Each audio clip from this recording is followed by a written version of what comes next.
গরম Chinese chicken স্যুপের বাটি হাতে নিয়ে বসে আছেন। গরম ভাপ উঠছে এবং সুগন্ধে পুরো পরিবেশটা মুগ্ধ। স্যুপের প্রথম চুমুক নিতে একদম প্রস্তুত। প্রথম চুমুক, আপনি চামচটা তুলে স্যুপের গা ঝোলটি নিয়ে মুখে দেন। স্যুপের নরম সুরভিত স্বাদ একেবারে মুখে ছড়িয়ে পড়ে। চিকেনের টুকরো আর নরম সবজিগুলো যেন এক একটা সোনালি টুকরার মতো স্বাদে ভরপুর। এক একটা চুমুক যেন আপনাকে এক নতুন ভ্রমণে নিয়ে যাচ্ছে।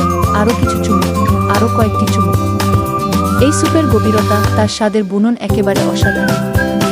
ঝোলের সাথে মিশে থাকা আদা,